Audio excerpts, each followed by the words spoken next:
सभी दोस्तों को राम राम जय जोहार। स्वागत है आपका डेली आईएएस एकेडमी रायपुर के आपके अपने यूट्यूब चैनल में। हम लेके आए हैं आपके लिए 30 का दम सीरीज। 30 का दम सीरीज में हम आज का जो वीडियो लाए हैं वो आपके हिंदी विषय से जुड़ा हुआ है। हिंदी विषय में भी जिस टॉपिक की हम चर्चा कर रहे हैं वो है आपका लोकोक्ति मुहावरे। ज़्यादा देर ना करते हुए हम देखते हैं कि हमारे प्रश्न कैसे हैं, कौन से हैं, किस स्तर के हैं। यहाँ पे एक बात समझनी है कि लोकोक्ति जो है आपके मेंस में भी इम्पोर्टेंट है, आपके प्री में भी इम्पोर्टेंट है, व्यापम में भी इम्पोर्टेंट है और बहुत सारे अलग अलग एग्ज़ाम जैसे सीजी टेट, सी टेट जो है या टेट जैसे भी एग्ज़ाम हैं तो उनसे भी जुड़ा हुआ है। अभी कुछ लोग शिक्षक भर्ती की तैयारी कर रहे होंगे, उनके लिए भी ये महत्वपूर्ण हो सकता है। तो देखते रहिए, बने रहिए, हमारे साथ जुड़े रहिए। और शुरू करते हैं हमारे पहले प्रश्न से। हमारा पहला प्रश्न कह रहा है कि लोकोक्ति के विषय में सत्य कथनों पर विचार कीजिए। पहली बात यहाँ पे हमको ये समझना है कि लोकोक्ति का मतलब क्या है। देखिए, जब अपन लोकोक्ति की बात करते हैं तो ये आपका जुड़ा हुआ है लोक उक्ति से। इससे जुड़ा हुआ है आपके लोक उक्ति से। अब ये जो आपका लोक उक्ति है तो यहाँ पे जब हम लोक उक्ति ऐसा हम कह रहे हैं तो लोगों के द्वारा कही गई बातें, लोगों के द्वारा कही गई बातें। तो लोगों के द्वारा ऐसी बातें जो सत्य पाई गई या जिनका उन्होंने अनुभव किया और देश काल के साथ, समय बीतने के साथ वो प्रचलित होती गई, ऐसे ही बातों को हम लोकोक्ति कहते हैं। लोकोक्ति के लिए एक और जो शब्द है वो शब्द है आपका कहावतें। तो इसे हम कहावत के नाम से भी जानते हैं। जब हम इसे कहावत कह रहे हैं मतलब कही गई बातें। अब ये समझना है मुहावरे और लोकोक्ति की जब हम बात करते हैं, हम कह रहे हैं बात कहावत। ये जो कहावत है ये आपके पूर्ण वाक्य होते हैं। ध्यान रखिएगा, ये कैसे हैं? पूर्ण वाक्य हैं तथा अपने अस्तित्व के लिए पूर्णतः स्वतंत्र हैं। अपने अस्तित्व के लिए पूर्णतः स्वतंत्र हैं मतलब ये पूर्ण वाक्य भी हैं, अपने अस्तित्व के लिए पूर्णतः स्वतंत्र भी हैं और समय के साथ जो चीज़ें अनुभूत की गई वही आगे चल के क्या बन गए आपके लोकोक्ति और कहावतें। तो लोकोक्ति और कहावतों में की अगर बात करें तो दोनों एक ही हैं, लेकिन हम मुहावरे की बात करें तो मुहावरे वाक्यांश हैं जबकि ये क्या हैं आपके पूर्ण वाक्य हैं। अब आ जाते हैं अपन अपने पहले प्रश्न की तरफ। तो पहला प्रश्न कह रहा है कि लोकोक्ति के विषय में सत्य कथनों पर विचार कीजिए। अब यह समझते हैं, इसे कहावत के नाम से भी जाना जाता है। बिल्कुल ठीक बात है। कहावतें पूर्ण वाक्य होती हैं तथा उनका स्वतंत्र प्रयोग होता है, यह भी बिल्कुल ठीक बात है। इसका उद्देश्य खंडन मंडन तथा तर्क द्वारा किसी भी बात को प्रमाणित करने के लिए किया जाता है। अब जैसे कि छत्तीसगढ़ी में एक बढ़िया सा कहावत है, साख में झोंक नहीं भभूत में आँखी फोरत है। ऐसा करके व्यर्थ दिखावे के लिए या अपनी बात को सत्य प्रमाणित करने के लिए हम इस कहावत का उपयोग करते हैं। जब भी हम देख रहे हैं कि कहीं पे बाहरी दिखावा हो रहा है तो गांव परिप्रेक्ष्य में अगर आप जाएंगे तो इस तरीके की कहावतों का यूज होता है, उपयोग होता है। तो यहाँ पे ये तीनों ही बातें सही हैं और ये जो तीनों ही बातें सही हैं ये हमें दिख रही हैं कौन से विकल्प में? तो ये दिख रही है विकल्प डी में। तो सी भी सही है, बी भी सही है। देखिए इन तीनों का समावेश हमको किस में दे रहा है, दिख रहा है विकल्प डी में। इसलिए विकल्प डी जो है इस प्रश्न का सही उत्तर होगा। अब बारी है आपके सवाल क्रमांक 2 की। सवाल क्रमांक 2 क्या कह रहा है? सवाल क्रमांक 2 कह रहा है कि अटका बनिया दे उधार लोकोक्ति का अर्थ बताएं। अब यह समझना है, बनिया उधार अटका देता है, बनिया उधार देता है या बनिए को उधार देना है। तो यहाँ पे ये दोनों इसके अर्थ नहीं हैं। यहाँ पे समझना है अटका बनिया दे उधार, ये समझना है कि कोई जो बनिया से मतलब है कोई फंसा हुआ व्यक्ति, कोई फंसा हुआ व्यक्ति या मुसीबत में पड़ा हुआ व्यक्ति, अगर हम उसके ऊपर दबाव डालें तो वो काम करता है। तो अगर इसको आप दो भागों में बांटते हैं तो पहले बात हो रही है मनुष्य की, और दे उधार का मतलब है कि दबाव पूर्वक कार्य करना, दबाव पूर्वक कार्य करना। तो दबाव पड़ने पर सब कुछ करना पड़ता है, ये इसका उचित अर्थ निकलेगा। इसलिए विकल्प जो ए है इस प्रश्न का सही उत्तर होगा, और शेष जो विकल्प हैं वो गलत हो गए। अब बढ़ते हैं अपने सवाल 3 की तरफ। सवाल 3 कह रहा है, अंधा बगुला कीचड़ खाए, लोकोक्ति का अर्थ बताइए। यहाँ पे ध्यान रखना है, बगुला कीचड़ खाता है, बगुला अंधा होता है? नहीं भाई, यहाँ पे बिल्कुल ऐसी बात नहीं है कि बगुला अंधा होता है, ये इसका अर्थ निकले, या बगुला कीचड़ खाता है। ये छुपे हुए अर्थ की बात हो रही है। लोकोक्ति कहावतें जो होती हैं, इनका जो बात बोली जा रही है उससे कुछ अलग अर्थ निकलता है। तो इन तीनों में अगर हम देखें कि संसाधनों की कमी से अयोग्य बनना, तो यहाँ पे ध्यान रखना है, अंधा बगुला का मतलब है कि ऐसा व्यक्ति जिसके पास किसकी कमी है? संसाधन की कमी है। और कीचड़ खाए, तो कीचड़ कौन खाएगा? तो ये ध्यान रखना, यहाँ कीचड़ खाए का मतलब है अयोग्य व्यक्ति। किसकी बात हो रही है? अयोग्य व्यक्ति। तो संसाधनों की कमी से अगर कोई व्यक्ति अयोग्य बन रहा है तो उसके लिए अंधा बगुला कीचड़ खाए लोकोक्ति उपयुक्त है। अब बढ़ते हैं अपने अगले सवाल की तरफ। हमारा अगला सवाल क्या कह रहा है? अगला सवाल कह रहा है, ओखली पर सिर दिया तो मूसलों से क्या डरना। अब यहाँ पे ओखली पर सिर दिया, अगर थोड़ा सा अगर इसकी बात करें अपन, ओखली पर सिर देना कैसा है? कठिन कार्य का प्रण करना, कठिन कार्य का प्रण करना। अब अगर कठिन कार्य का प्रण करना है और प्रण करने के बाद अगर आप मुसीबतों से डरते हैं तो ये बिल्कुल गलत बात है। तो यहाँ पे एक चीज ध्यान रखना है कि सभी कार्य सरल होते हैं? बिल्कुल नहीं। ओखली पर सर देना बिल्कुल भी सरल कार्य नहीं है। सभी काम कठिन होते हैं। हाँ, कठिन तो बोल रहा है, लेकिन यहाँ पे दूसरा जो बिंदु है, मूसलों से क्या डरना, इसको ये जस्टिफाई नहीं कर रहा है। तो कठिन कार्य प्रारंभ करने पर कठिनाइयों से नहीं डरना चाहिए, ये आपका सही विकल्प होगा, सही उत्तर होगा। तो ये ध्यान रखिएगा, विकल्प बी, विकल्प ए गलत है और सही क्या है आपका? विकल्प सी। बढ़ते हैं अपने अगले सवाल की तरफ। हमारा अगला सवाल क्या कह रहा है? हमारा अगला सवाल ये कह रहा है कि एक नागिन अरु पंख लगाई, एक नागिन अरु पंख लगाई। अब यहाँ पे देख लीजिएगा, हम जब नागिन की बात कर रहे हैं तो हम बात कर रहे हैं नकारात्मक व्यक्तित्व की।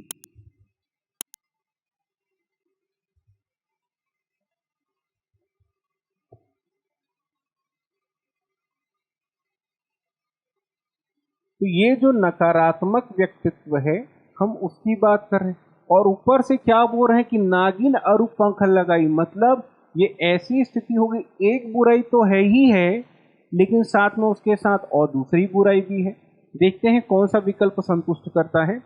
एक अच्छाई के साथ दूसरा अच्छाई, एक दोष के साथ दूसरा दोष, क्योंकि ये भी नकारात्मक है और ये भी नकारात्मक है, इसलिए विकल्प बी इस प्रश्न का सही उत्तर होगा। विकल्प ए, विकल्प सी भी गलत हो गए और विकल्प डी गलत हो गए। बढ़ते हैं अपने अगले सवाल की तरफ। हमारा अगला सवाल क्या कह रहा है? हमारा अगला सवाल कह रहा है, इन तिलों में तेल नहीं, लोकोक्ति का अर्थ बताइए। देखिए, पहली बात, जब हम अभी बात कर रहे हैं किसकी? लोकोक्ति की। और लोकोक्ति की जब भी बात करते हैं तो ध्यान ये रखना है कि हम हमेशा छुपे हुए अर्थों की बात करते हैं, ना कि जो वास्तविकता में लाइन टू लाइन आपको दिख रहा है वैसा कुछ अर्थ निकले। अगर तीनों विकल्पों को देखोगे तो तेल नहीं निकल पाएगा। बिल्कुल सही बात है कि तीनों में तेल नहीं मतलब तेल नहीं निकल पाएगा, तेल में कुछ भी नहीं, ये भी नहीं कर रहा है। लेकिन हम किसकी बात कर रहे हैं? छुपे हुए सत्य की बात कर रहे हैं, क्योंकि हमें किसी भी चीज़ का क्या करना है? खंडन या मंडन करना है। अब अगर खंडन और मंडन करना है तो यहाँ पे अगर देखेंगे इन तीनों में तेल नहीं मतलब यहाँ से हमको कुछ भी हासिल होने वाला नहीं है, और कुछ भी हासिल होने वाला नहीं है कहाँ दिख रहा है भाई आपको? विकल्प ए में। तो 7वें सवाल का जो विकल्प ए है वो इस प्रश्न का सही उत्तर होगा। अब बढ़ते हैं अपने सवाल 8 की तरफ। सवाल 8 क्या कह रहा है? उधार का खाना फूस का तापना, लोकोक्ति का अर्थ बताएं। फूस की आग और उधार का धन अधिक समय तक साथ नहीं देता। आग लगना, उधारी मांगना, ध्यान रखिएगा। पहली बात, उधार का खाना, ये उधारी मांगना लग जरूर रहा है बट ऐसा नहीं है। यहाँ पे हमको फिर से विशेष अर्थ की ओर जाना पड़ेगा। आग लग रहा है, लेकिन फूस का आग, तो फूस समझते हैं आप? जैसे कि अगर आप पेरे की आग की बात करते हैं तो वो जो फूस होता है वो ज़्यादा देर तक जलता नहीं है, और अगर ज़्यादा देर तक जल नहीं रहा है तो वो आग टिकेगी क्या? वो नहीं टिकेगी। उधार का पैसा भी लंबे समय तक टिकेगा क्या? नहीं टिकेगा। क्यों? क्योंकि ये समझिएगा, उधार जो है वो कैसा है होता है, तो वो आपकी किसी आपातकालीन स्थिति में आपकी आवश्यकता की पूर्ति करने के लिए होता है। अब आवश्यकता की पूर्ति करने के लिए तो लंबे समय तक टिकेगा क्या? नहीं टिकेगा। तो जो आपका सवाल 8 का विकल्प ए है वो क्या कह रहा है कि फूस की आग और उधार का धन अधिक समय तक साथ नहीं देता, इसलिए सवाल 8 का जो विकल्प ए है वो इस प्रश्न का सही उत्तर होगा। बढ़ते हैं अपने सवाल 9 की तरफ। सवाल 9 क्या कह रहा है? ऊंट किस करवट बैठता है? यहाँ पे ध्यान रखिएगा, कहीं भी जब हम ऑब्जर्व किया हो किसी व्यक्ति ने या देखा हो तो पहले लोगों को ने ये देखा कि ऊंट किस करवट बैठता है, तो ऊंट के बैठने का कोई एक निश्चित व्यवस्था नहीं है। वो हर बार एक नए तरीके से बैठता है, मतलब उसकी करवट हर बार नई होती है, मतलब अनिश्चित है, उसमें कुछ स्थायीपन नहीं है। अब अगर उसमें स्थायीपन नहीं है मतलब वो कैसा है? अनिश्चित है। तो यहाँ पे ध्यान रखना है, काम का परिणाम निश्चित होना यह नहीं होगा। ऊंट करवट बदलता है लेकिन ये सीधा अर्थ नहीं कर रहा है, इसलिए हम इसको शामिल नहीं करेंगे। तो काम का परिणाम कैसा होगा? अनिश्चित होगा। अब बढ़ते हैं अपने अगले सवाल की तरफ। सवाल 10 क्या कह रहा है? सवाल 10 कह रहा है ऐरा गैरा नत्थु खैरा। तो यहाँ पे ध्यान रखिएगा, कभी भी जब ऐरी गैरी बात की बात करते हैं तो हम बात कर रहे हैं तुच्छ की या सामान्य की। तो जब हम तुच्छ और सामान्य की बात करते हैं, तुच्छ और सामान्य की बात करते हैं, तो ये ध्यान देना है कि ऐरा गैरा मतलब हो गया तुच्छ। अब यहाँ पे बहुत अच्छा होगा क्या? नहीं। बहुत अधिक होगा क्या? नहीं। अत्यंत कम हो सकता है, लेकिन यहाँ पे अत्यंत कम की बात नहीं की है। ऐरा गैरा मतलब हम उसे निम्न स्तर का बता रहे हैं, कमतर आंक रहे हैं, हम मात्रा की बात नहीं कर रहे हैं, तुच्छता की बात कर रहे हैं, इसलिए विकल्प ए इस प्रश्न का सही उत्तर होगा। बढ़ते हैं सवाल 11 की तरफ, देखते हैं सवाल 11 क्या कह रहा है। सवाल 11 कह रहा है एक तवे की रोटी क्या छोटी क्या मोटी, लोकोक्ति का अर्थ समझाइए या बताइए। तो यहाँ पे ध्यान रखना है, रोटी छोटी है, रोटी मोटी है, नहीं। रोटी छोटी मोटी है, ये भी नहीं। यहाँ पे ध्यान रखना है, एक तवा की रोटी क्या छोटी क्या मोटी। ये जो सार आप देखेंगे ये यहीं से आपको समझ में आना है। एक तवे की रोटी मतलब एक समान व्यवहार, एक समान व्यवहार। तो भाई अगर आप एक समान व्यवहार की बात कर रहे हैं तो किसी प्रकार का भेदभाव नहीं होना चाहिए। इसलिए विकल्प ए, विकल्प बी, विकल्प सी गलत हो गए, सही क्या हो गया? विकल्प बी। अब बढ़ते हैं अपने अगले सवाल की तरफ। हमारा अगला सवाल क्या कह रहा है? सवाल कह रहा है कि कभी घी घना, कभी मुट्ठी भर चना, कभी वह भी मना, लोकोक्ति का अर्थ बताएं। बहुत इंपॉर्टेंट है, फिलोसॉफिकल है ये लोकोक्ति जो है, और ये हमको समझना पड़ेगा कि जीवन में कभी कभी ऐसी परिस्थितियां आती हैं। यहाँ पे ध्यान रखिएगा, जो कुछ भी मिले उससे संतुष्ट रहना। मनुष्य की स्थिति हमेशा एक समान नहीं होती, ये बिल्कुल सही बात है। जैसे आप क्या बोल रहे, कभी घी घना, कभी आप जीवन में ऊंचाइयों को छूते हैं, कभी आपकी परिस्थिति ऐसी होती है कि सामान्य जीवन चल रहा है, और कभी हमारे को दर बदर की ठोकरें खानी पड़ती हैं। ये तीनों ही जो बात हैं, ये आपके जीवन में आप लोगों ने देखी ही होगी, चाहे वो आर्थिक स्तर पे हो, सामाजिक स्तर पे हो, या शैक्षणिक स्तर पे हो। जीवन में ये चीज़ें लगी रहती हैं। तो जो कुछ भी मिल जाए उससे हमको क्या रहना चाहिए? संतुष्ट रहना चाहिए। और मनुष्य की स्थिति हमेशा कैसी होनी होती है? एक समान नहीं होती है। तो आप मुझे इसका उत्तर कमेंट बॉक्स में बताएंगे कि निम्न में से कौन सा विकल्प इसका सही है। बढ़ते हैं अपने सवाल 13 की तरफ। सवाल 13 क्या कह रहा है? तो सवाल 13 ये कह रहा है कि कहीं ईंट कहीं का रोड़ा, भानुमति ने कुनबा जोड़ा। बहुत महत्वपूर्ण है ये लोकोक्ति, कई बार उपयोग किया जाता है। असंगत वस्तुओं या व्यक्तियों को एकत्र करके कुछ बनाना, पहला विकल्प ये बोल रहा है। दूसरा विकल्प बोल रहा है संगत वस्तुओं का मेल, फिर ये बोल रहा है अच्छी वस्तुओं का मेल। अगर आप इन लाइनों को गौर से पढ़ें तो आपको समझ में आएगा कि क्या हो रहा है। पहला बोल रहा है कहीं का ईंट कहीं का रोड़ा, तो ये जो आपकी लाइन है इससे क्या स्पष्ट हो रहा है कि चीजें कैसी हैं? चीजें हैं असंगत। चीजें कैसी हैं आपकी? असंगत है। तो यहाँ पे असंगत, कहीं का ईंट कहीं का रोड़ा, अलग अलग जगहों की बात हो रही है, मतलब असंगत वस्तुओं की बात हो रही है और असंगत वस्तुओं की बात हो रही है। और यहाँ पे भानुमति ने क्या किया है? कुनबा जोड़ा है। तो कुनबा जोड़ा का मतलब हो गया मेल। क्या हो गया? मेल। और उससे हम क्या बना रहे हैं? किसी भी चीज का निर्माण कर रहे हैं।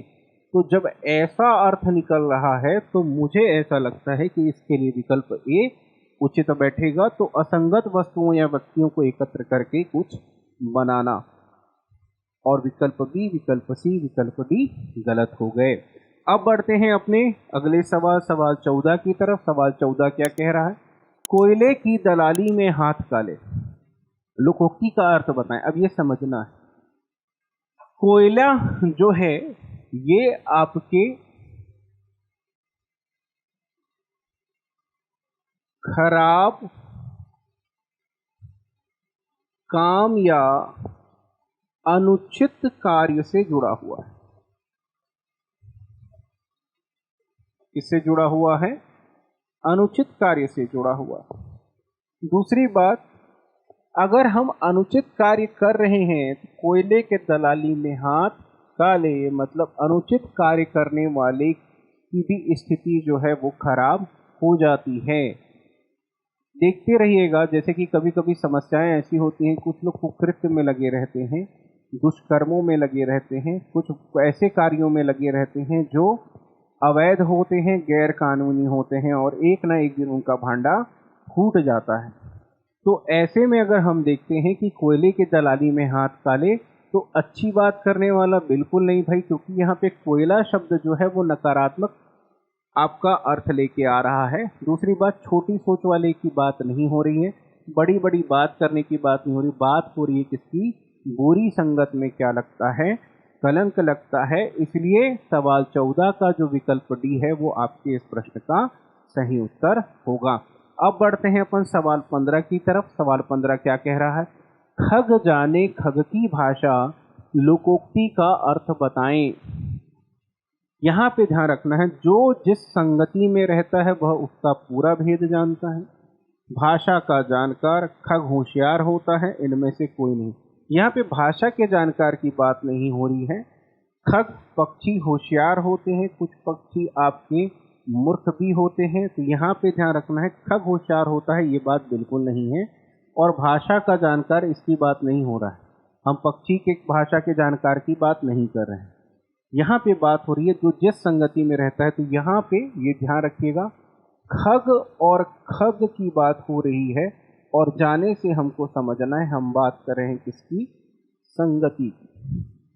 किसकी बात कर रहे हैं, संगति की। तो जो जिस संगति में रहता है वह उसका पूरा भेद जानता है। तो भाषा का मतलब यहाँ पे समझना है भेद। भाषा का मतलब क्या समझना है, भेद। तो खग जाने खग की भाषा। तो ऐसे में सवाल 15 का जो विकल्प ए है वो इस प्रश्न का सही उत्तर होगा। अब बढ़ते हैं अपने सवाल 17 की तरफ। सवाल 17 क्या कह रहा है, तो सवाल 17 कह रहा है गूलर का फूल लोकोक्ति का अर्थ बताइए। तो यहाँ पे ध्यान रखना है, गूलर का फूल जो है वो बहुत मुश्किल से खिलता है, कभी कभी खिलता है। तो जो चीज़ कभी कभी खिलती है वो कैसी होगी, वो होगी आपकी दुर्लभ। तो ये अगर कोई भी चीज़ दुर्लभ है तो यहाँ पे देखते हैं कि कौन सा विकल्प सही है। तो गूलर का फूल जो है वो अवसरवादी, तो बिल्कुल इसका अर्थ नहीं है।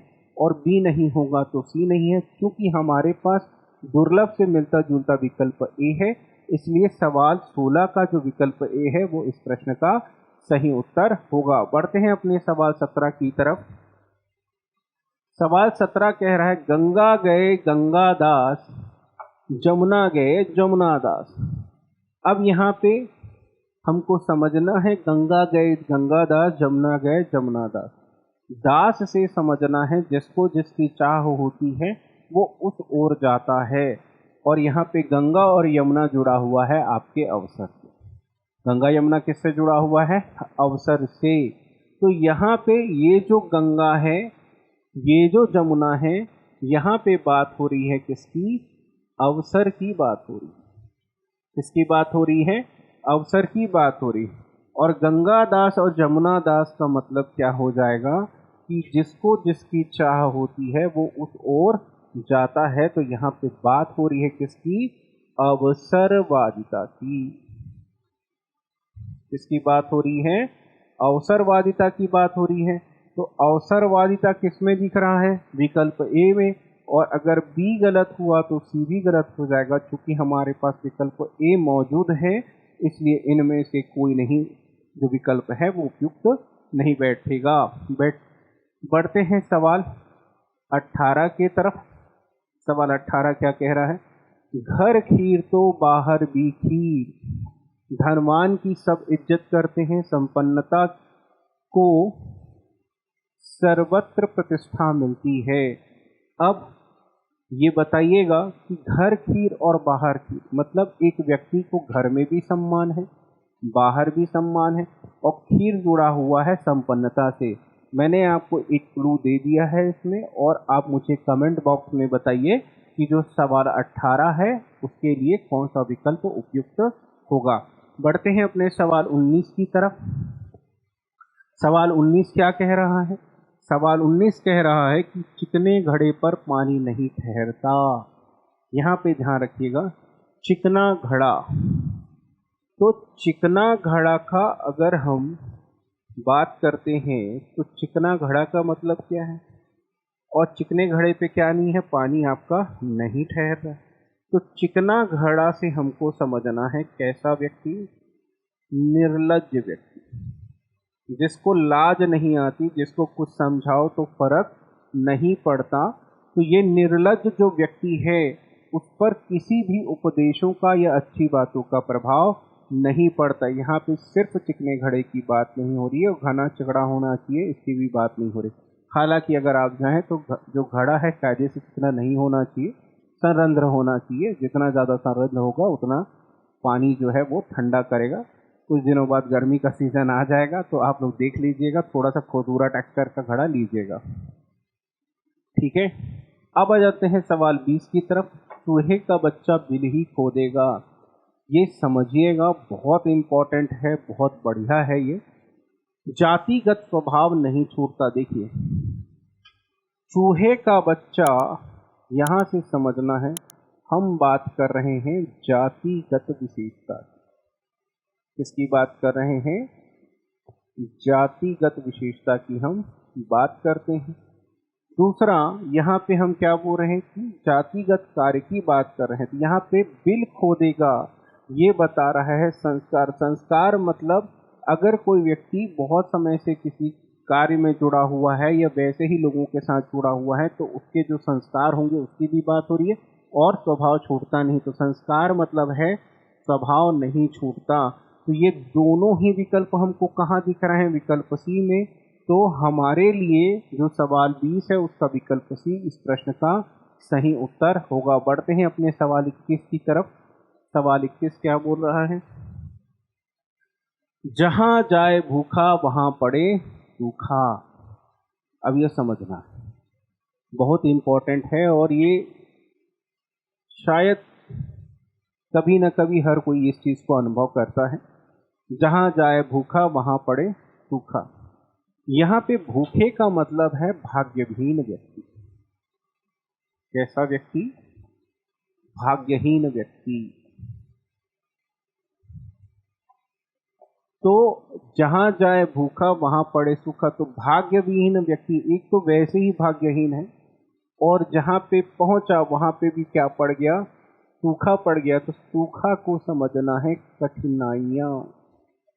तो अगर किसी व्यक्ति का भाग्य साथ में नहीं है तो उसे हर जगह कठिनाइयों का सामना करना पड़ता है।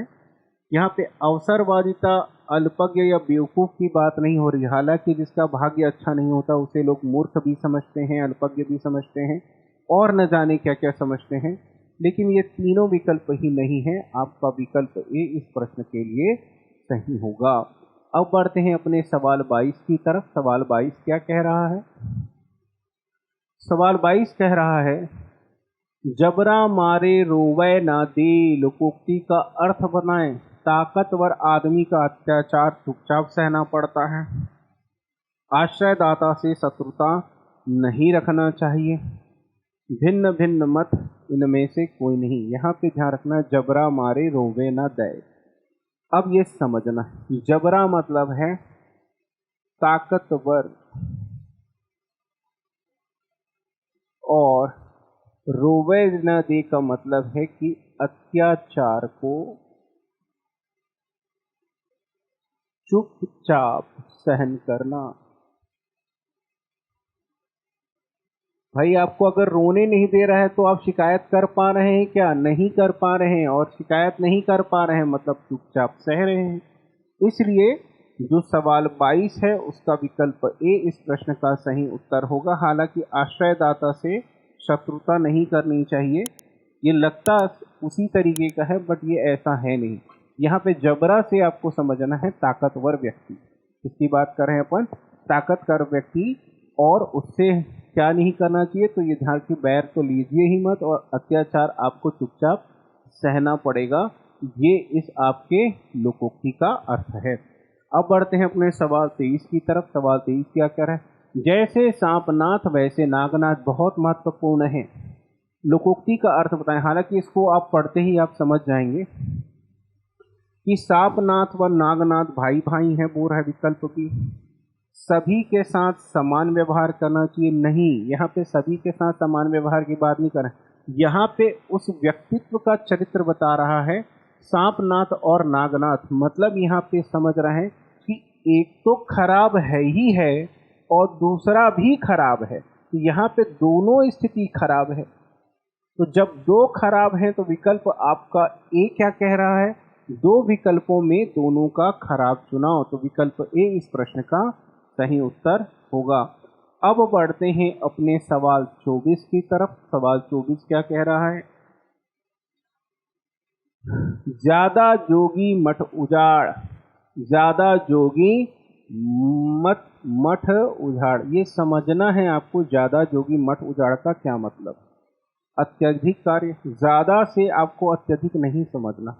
ज्यादा है तो अल्प तो नहीं होगा, और यहाँ पे महामूर्ख की बात नहीं होगी। ज्यादा जोगी मठ उजाड़, मतलब यहाँ पे किसी भी चीज की अधिकता होगी तो अति सर्वत्र वर्जयेत। यहाँ पे हम क्या बोल रहे हैं, अति सर्वत्र वर्जयेत, तो बहुत नेतृत्व से काम बिगड़ता है। तो इसका जो विकल्प डी है इस प्रश्न का सही उत्तर होगा। अब बढ़ते हैं अपने सवाल 25 की तरफ। सवाल 25 क्या कह रहा है? सवाल 25 कह रहा है तुरंत दान महाकल्याण लोकोक्ति का अर्थ बताइए। वर्तमान या तुरंत में किया गया कार्य महत्वपूर्ण होता है, तुरंत कार्य करना चाहिए, काम को टालना चाहिए, इनमें से कोई नहीं। यहाँ पे ध्यान रखिएगा, काम को तो टालना बिल्कुल नहीं चाहिए, हाँ काम तुरंत जरूर करना चाहिए, लेकिन यहाँ पे महाकल्याण की बात नहीं हो रही। तुरंत दान से तुरंत कार्य तो दिख रहा है, लेकिन ये महाकल्याण का मतलब है महत्वपूर्ण। तो यहाँ पे बोल रहे हैं कि वर्तमान या तुरंत किया गया कार्य महत्वपूर्ण होता है, इसलिए सवाल 25 का विकल्प ए इस प्रश्न का सही उत्तर होगा। अब बढ़ते हैं अपने सवाल 26 की तरफ। सवाल 26 क्या करें? तीन लोक से मथुरा न्यारी। तो सुंदर होना, भाई मथुरा सुंदर तो है, मथुरा अच्छी भी है, बट ये नहीं है। तीन लोक से मथुरा न्यारी, तीन लोक से मथुरा न्यारी, तो सबसे या सभी से विशिष्ट। तो न्यारी का जो मतलब है वो होता है विशिष्ट या भिन्न। न्यारी का क्या मतलब है? विशिष्ट या भिन्न। तो सबसे या सभी से कैसा होना है? विशिष्ट या भिन्न होना है, इस आपके लोकोक्ति का अर्थ। तो सवाल 26 का विकल्प सी इस प्रश्न का सही उत्तर होगा। अब बढ़ते हैं अपने सवाल 27 की तरफ। तेवे पांव पसारिए जेती लंबी सौर। हालांकि इसे हम चादर के हिसाब से पांव फैलाना चाहिए कहते हैं। अब यहाँ पे ये दोनों मुहावरे हैं, तो हमको अर्थ बताना है। हमको क्या बताना है? इसका अर्थ बताना है। तो यहाँ पे ध्यान रखिएगा, पांव पसारिए का मतलब है तेवे पांव पसारिए, और यहाँ पे जेती लंबी सौर। तो यहाँ पे बात हो रहा है सामर्थ्य के अनुसार कार्य करना चाहिए।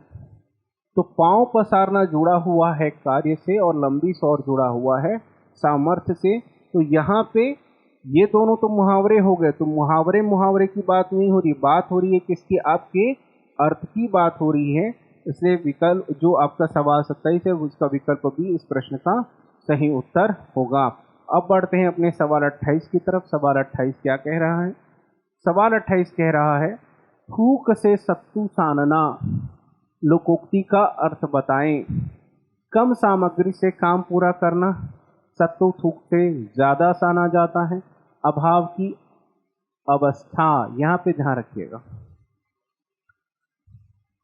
अगर थोड़ा सा कंफ्यूज करना चाहें अपने आप को तो यहाँ पे थूक मतलब है अभाव, क्योंकि यहाँ पे आपका जो आटा साना जाएगा वो किससे साना जाता है? पानी से साना जाता है, लेकिन थूक मतलब अभाव की बात हो रही। लेकिन यहाँ पे थूक से सत्तू सानना का मतलब है, सत्तू सानना का मतलब है कि काम पूरा करना। क्या पूरा करना है? काम पूरा करना है। तो अगर आप काम पूरा करना चाह रहे हैं और काम, थूक मतलब कैसा है? कम सामग्री, तो विकल्प ए सही बैठेगा, ना कि विकल्प बी, विकल्प सी। और विकल्प ए क्या कह रहे? कम सामग्री से काम पूरा करना। तो सवाल 28 का विकल्प ए इस प्रश्न का सही उत्तर होगा। अब बढ़ते हैं अपने सवाल 29 की तरफ। सवाल 29 क्या कह रहा है? द्विधा में दो गए माया मिली ना राम। बहुत इंपॉर्टेंट है। द्विधा में दो गए माया मिली ना राम लोकोक्ति का अर्थ बताएं। विकल्प ए कह रहा है दोहरी दुविधा, बड़ी समस्या, अस्थिर धारणा हानिकर होती है। यहाँ पे ध्यान रखिए, यहाँ पे दुविधा का मतलब दोहरी दुविधा नहीं, यहाँ पे दुविधा है। दो गए माया मिली न राम मतलब हम चुनाव नहीं कर पा रहे हैं, मतलब हमारी बुद्धि कैसी हो चुकी है? अस्थिर हो चुकी है। तो अस्थिर धारणा कैसी होती है? हानिकारक होती है। बी और ए गलत हो गए और डी भी आपका गलत हो गया। अब बढ़ते हैं हमारे इस श्रृंखला के या आज के वीडियो के अंतिम प्रश्न की तरफ। हमारा अंतिम प्रश्न कह रहा है नाच न जाने आंगन टेढ़ा। नाच का न जानना, यहाँ पे नाचना न जानना है। और आंगन को दोष देना। देखिए, ये तो इसकी शाब्दिक अर्थ निकल चुका है, इसका शाब्दिक अर्थ निकल चुका है। काम न जानना, बहाने बनाना। तो यहाँ पे ध्यान रखना, नाच न जाने का मतलब है कार्य की या काम की जानकारी ना हो। काम की जानकारी ना होना, काम की जानकारी ना हो। फिर हम बोल रहे हैं आंगन टेढ़ा। तो आंगन टेढ़ा का मतलब यहाँ पे हमारा क्या निकला? बहाने बन। तो जो सवाल है काम न जानना और बहाने बनाना, ये इसके लिए सही विकल्प होगा। ये शाब्दिक निकल रहा है इसलिए ये गलत। अगर ए गलत है तो सी गलत और डी भी गलत होगा। इसी प्रकार के अन्य वीडियोस के लिए, इसी प्रकार की जानकारी के लिए, अपनी तैयारी को परखने के लिए, अपनी तैयारी को और दुरुस्त बनाने के लिए जुड़े रहिए डेली आईएएस अकेडमी रायपुर के आपके अपने ई लर्निंग प्लेटफॉर्म से। धन्यवाद।